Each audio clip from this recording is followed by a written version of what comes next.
The rain hammered against the windows of the 3rd Street diner like it was trying to break in. I slid into the booth across from Detective Sarah Chen, my notebook already open, pen ready. "You're sure you want to tell this story?" I asked her. She stared into her coffee cup, her reflection distorted in the dark liquid. "Someone needs to. Emma Hartley deserves that much." I nodded, clicking my pen.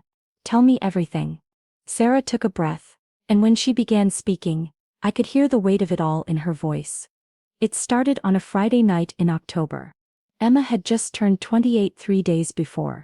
She was celebrating alone at the Velvet Room, this upscale bar in downtown that she couldn't really afford, but went to anyway because her ex-boyfriend used to take her there. She told her roommate she wanted to feel like her old life again just for one night. What was her old life like? Different.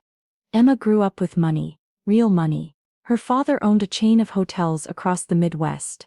But when she was 25, she had this falling out with her family over her engagement to a guy they didn't approve of. A musician. No money, no prospects, just dreams and a guitar. Her father gave her an ultimatum: him or us. She chose him. And he left her 6 months later for someone else.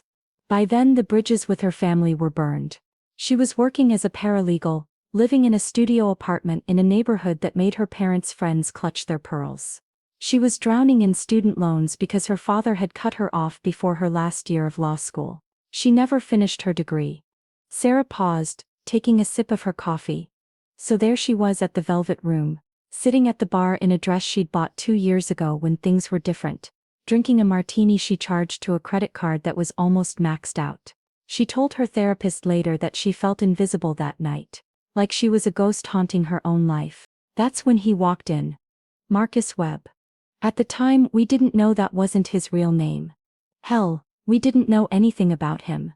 But Emma, she saw a man in an expensive suit, maybe 35, with dark hair swept back and these intense gray eyes.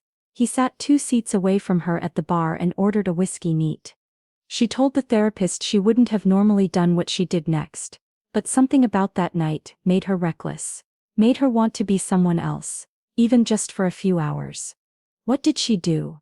She smiled at him, just a small smile, nothing aggressive, and he smiled back. Then he moved to the seat next to her. "I'm Marcus," he said. "Emma," she replied. They talked for 20 minutes, easy conversation. He asked what she did, and she said she was a lawyer. Not a paralegal, a lawyer. He said he was in investments, private equity. They talked about the weather, about the bar, about nothing important, and then his phone rang. He looked at the screen and his whole expression changed, just for a second, but Emma noticed. He looked worried, maybe scared. "I have to take this," he said, and he walked toward the bathrooms where it was quieter. Emma sat there feeling stupid. Of course he was married. Of course there was someone else. That's how her life worked now. But when he came back, he looked different. Shaken, he sat down and downed the rest of his whiskey in one gulp. "Is everything okay?" Emma asked. Marcus looked at her for a long moment. Then he said something that changed everything. "I need to ask you a favor, and I know it's going to sound insane." Emma waited. "I need you to pretend to be my girlfriend for the rest of the night. Just tonight. Just a few hours." Sarah leaned back in the booth, shaking her head at the memory. Emma told her therapist that she should have gotten up and left right then. But she didn't. She asked why. Marcus leaned in closer. "There are some people looking for me," he said. "Business associates. Things got complicated. If they think I'm here on a date, just a regular guy with his girlfriend, they won't bother me. But if I'm alone, they're going to want to talk business, and I can't do that tonight. I just need a few hours to figure things out." "That's ridiculous," Emma said. "I know," Marcus replied. "I'll pay you $2,000. Cash, right now." He pulled out his wallet and showed her the money. Just sitting there. More money than Emma had seen in months. Her therapist asked her why. She said yes.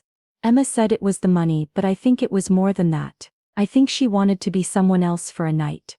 Someone who lived the kind of life where a handsome man in an expensive suit needed her help. Someone who mattered. So she said yes. Marcus handed her $1,000 right there. "The other 1,000 when we're done," he said. All you have to do is sit with me, laugh at my jokes, and if anyone asks, we've been dating for 3 months. They left the Velvet Room 20 minutes later. Marcus said they needed to go somewhere his associates wouldn't follow. Somewhere unexpected.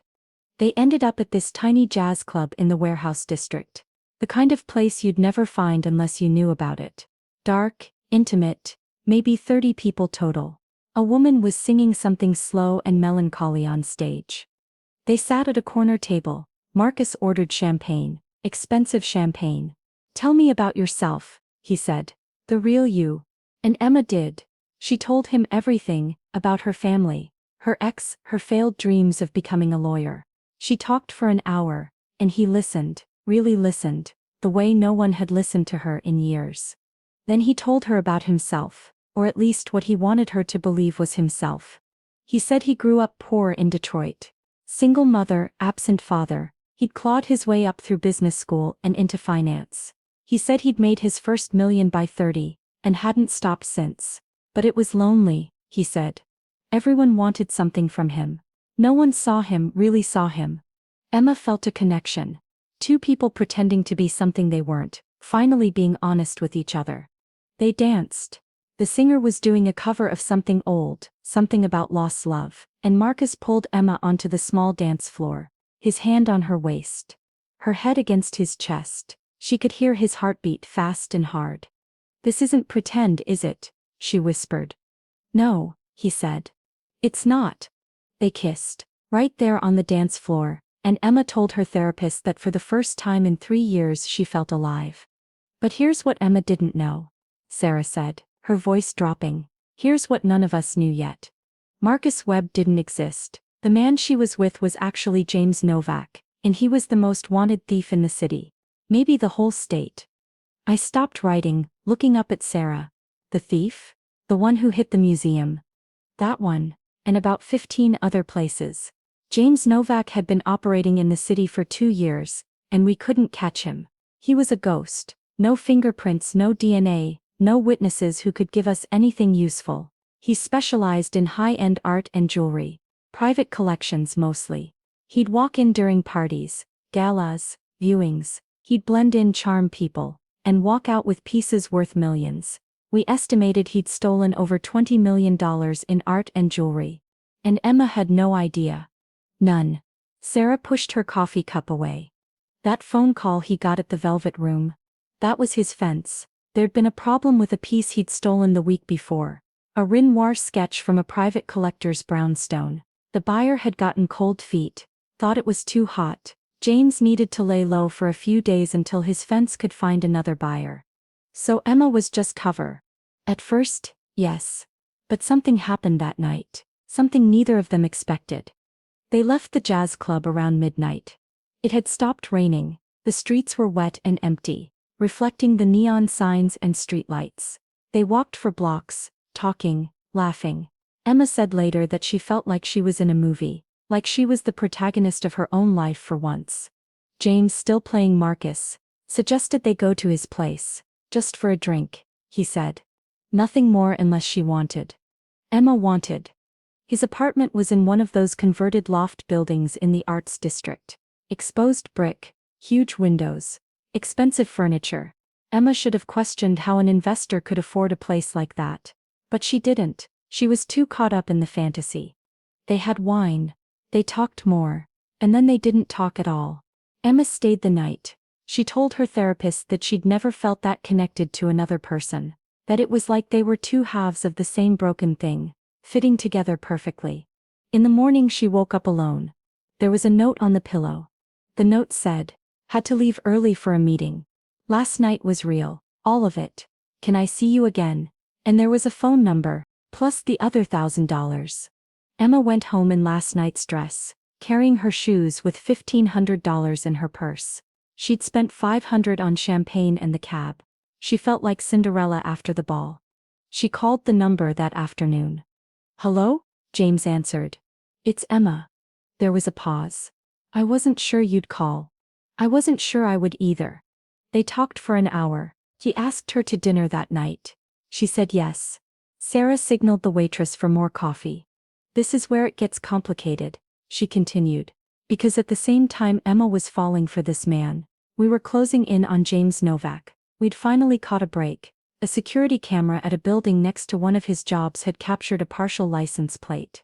We traced it to a rental car company. The name on the rental was fake, but the clerk remembered the guy.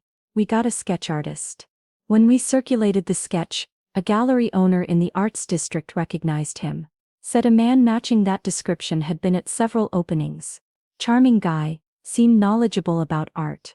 The gallery owner had even invited him to a private showing at a collector's home. That collector was hit 2 days later. 3 paintings gone, worth over $1 million. We started watching the arts district, watching the galleries, watching the lofts. And that's how we spotted him with Emma. It was their 3rd date. They were having dinner at this Italian place on 5th. Expensive but not ostentatious. One of my guys was doing surveillance on a gallery across the street and saw them through the window. He called me. Boss, I think I've got Novak. He's on a date. I told him to stay on them. Don't engage. Just watch. So we watched, and what we saw was a couple in love. James was different with Emma than he'd been at any of the events we'd tracked him at. More relaxed, more genuine. He held her hand across the table. He laughed at her stories. When she got emotional talking about her family, he moved his chair next to hers and put his arm around her. My detective said it looked real. It looked like the real thing. They saw each other almost every day after that. Emma called in sick, to work twice just to spend time with him. They went to museums, to parks, to movies. He cooked for her at his loft. She introduced him to her roommate as her boyfriend. Her roommate Jessica told us later that she'd never seen Emma so happy. It was like she'd found herself again. But Jessica also said something felt off about Marcus. He was perfect, too perfect. He never talked about his work in detail. He never mentioned family or old friends. He paid for everything in cash. And once, when Jessica stopped by the loft unexpectedly to drop off something Emma had forgotten, she'd seen Marcus quickly close his laptop and seem nervous. Did Jessica say anything to Emma? She tried. She said, "Hey, do you really know this guy? You just met him a few weeks ago." Emma got defensive. She said Jessica was jealous, that she couldn't stand to see Emma happy. They fought about it. Jessica backed off. Meanwhile, we were building our case. We confirmed that Marcus Webb was James Novak. We traced the loft to a shell company, traced that to another shell company, and finally to a bank account in the Caymans. We found the storage unit where he was keeping some of the stolen art. We had him. We just needed to decide when to move. The problem was Emma. We knew she had no idea who he really was. She wasn't an accomplice. She was a victim. But we also knew that when we arrested him, it would destroy her. I wanted to wait. I wanted to find a time when they weren't together. But my captain said no. He said James Novak was a flight risk. We had to move now. So we did. It was a Friday night, exactly 6 weeks after they'd met. James had planned something special. He told Emma he was taking her somewhere she'd never forget. He picked her up in a car. Not his usual rental, but something borrowed from a friend, a Mercedes. Emma was wearing a new dress. She'd spent money she didn't have because she wanted to look perfect. They drove for an hour, out of the city into the countryside. Emma asked where they were going. James just smiled and said, "You'll see." They pulled up to a mansion. An actual mansion, sitting on 50 acres of pristine land, lights glowing in every window. Emma was confused. "Whose house is this?" "A friend's," James said. "He's out of the country. Said we could use it for the night." It was a lie, of course. The mansion belonged to a tech millionaire, who was indeed out of the country. James had been casing it for 3 weeks. There was a collection of rare manuscripts inside worth $10 million. This was supposed to be his biggest job yet. But Emma didn't know that. She thought it was romantic. They went inside. James had somehow gotten the alarm codes, the key, everything. The mansion was absurd. Marble floors, crystal chandeliers, art on every wall. He led her to the library. Floor-to-ceiling bookshelves filled with first editions and rare manuscripts. A fire was already burning in the fireplace. James had set it earlier when he'd broken in to prepare. There was champagne chilling in a bucket, strawberries and chocolate on a silver tray. "This is incredible," Emma said. James poured the champagne. They sat on a leather couch in front of the fire.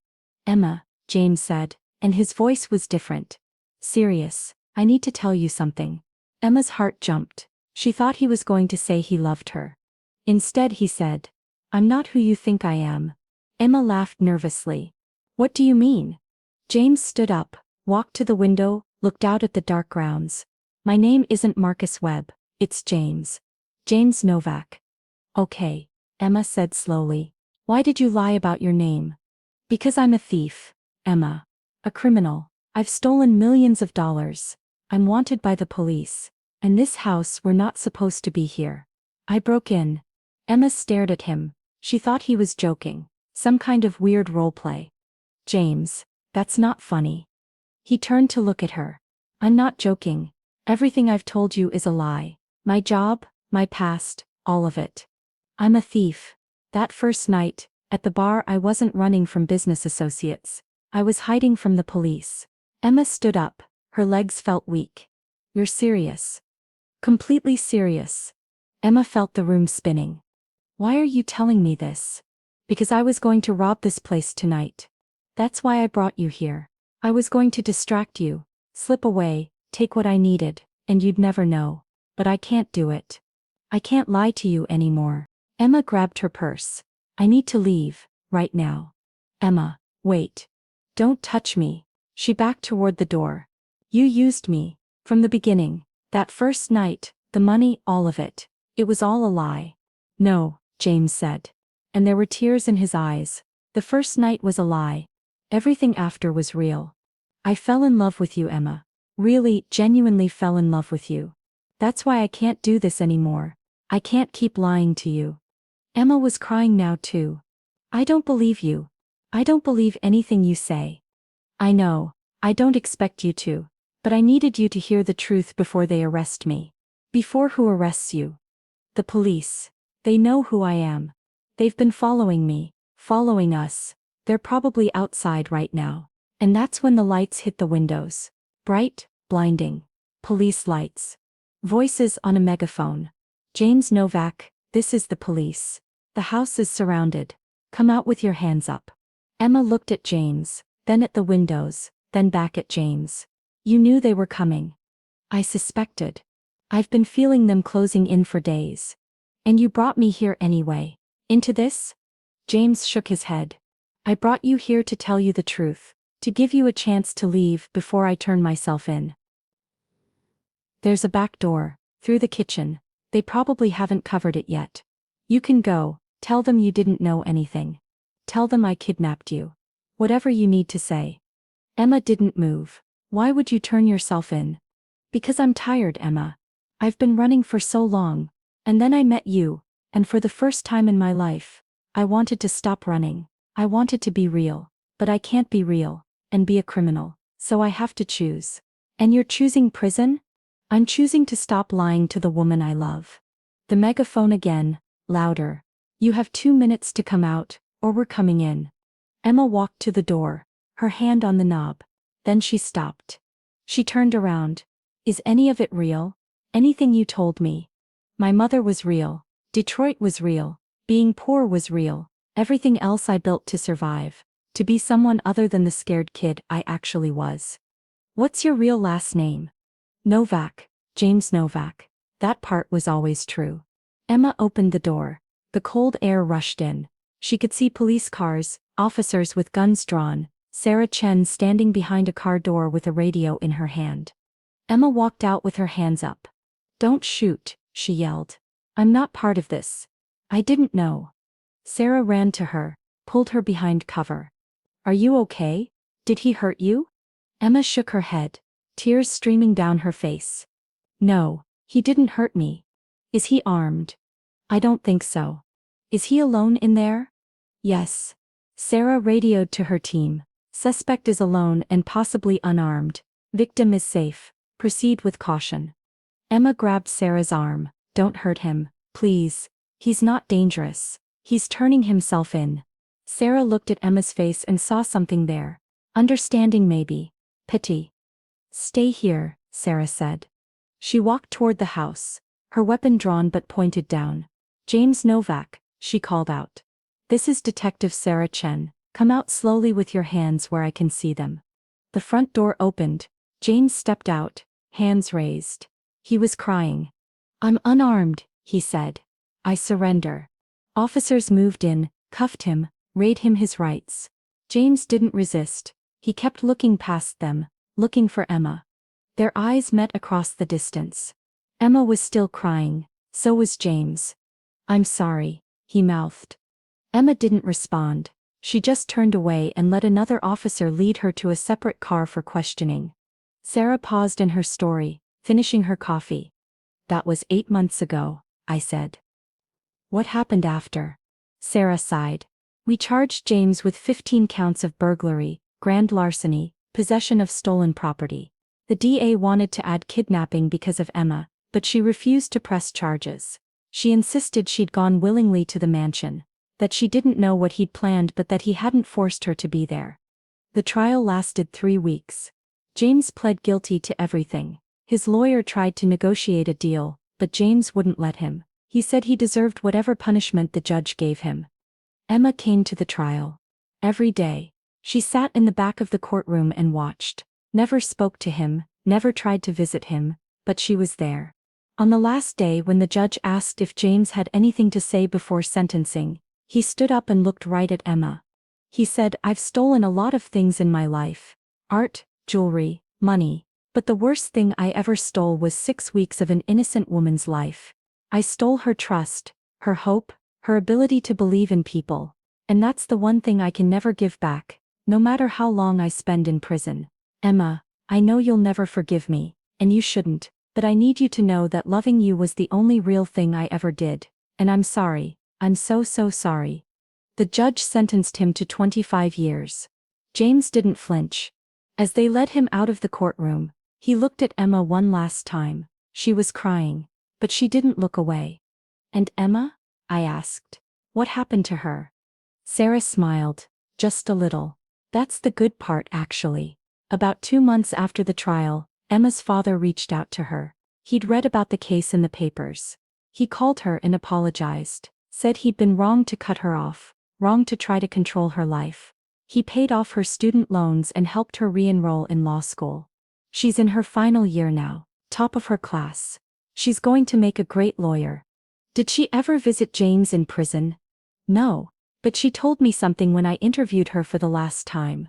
She said that night at the mansion when James told her the truth was the first time anyone had ever chosen her over themselves. Even if he was a criminal, even if everything was built on lies, in the end he'd given up everything just to be honest with her. And that meant something. Does it, I asked, mean something? Sarah looked at me. I think it means that people are complicated. James Novak was a criminal who hurt a lot of people and stole a lot of things. But he was also a man who fell in love and couldn't live with himself for lying about it. Both things are true. Have they had any contact since? Sarah shook her head. Emma moved on. She's engaged now, actually, to a professor at her law school. A good guy from what I hear. Honest, stable. And James? He's in a maximum security facility upstate. Model prisoner apparently. Teaches other inmates to read. Works in the library. He'll be eligible for parole in 15 years.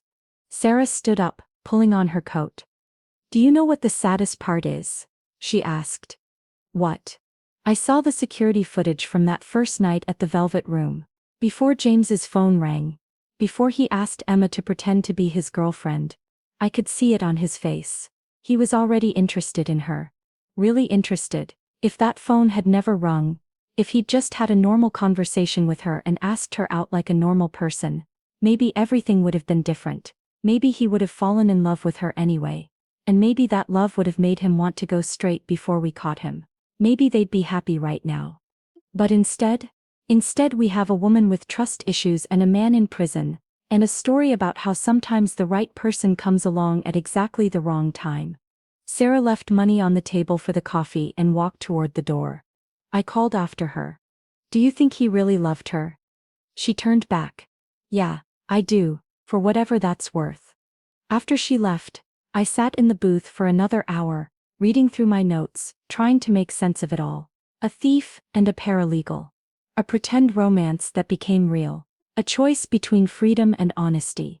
I tracked down Emma 6 weeks later for a follow-up interview. She was hesitant at first, but eventually agreed to meet me at a coffee shop near her law school. She looked different than I'd expected. Healthier, happier, the darkness that Sarah had described seemed to have lifted. I just have one question, I told her. If you could go back to that night at the Velvet Room, knowing everything that would happen, would you still say yes when he asked you to pretend? Emma thought about it for a long time. Then she smiled, sad but genuine. Yeah, I would. Because for 6 weeks I got to be the version of myself I'd always wanted to be. Confident, worthy of love. Special. And even though it was built on lies, the person I became during those 6 weeks was real. That person is who I am now. So yeah, I'd do it again. Even knowing how much it would hurt. Especially knowing that some things are worth the pain. I never wrote the article. Some stories aren't meant to be told to the world. They're too private, too personal. But I've thought about it a lot over the years. About Emma and James and that night at the mansion, when truth and lies collided. I think about what Sarah said. About the right person at the wrong time. I think about James in prison, teaching people to read, serving his time for crimes he committed, but also for the crime of falling in love when he had no right to. And I think about Emma, successful now, engaged, happy, living the life she deserves. Sometimes late at night, I wonder if she thinks about him. If she lies awake next to her fiancé, and remembers what it felt like to dance in that jazz club with a man who was everything and nothing he claimed to be. I wonder if James thinks about her in his cell, if he regrets telling her the truth, or if he'd do it all again exactly the same way. But mostly I think about that question Emma asked.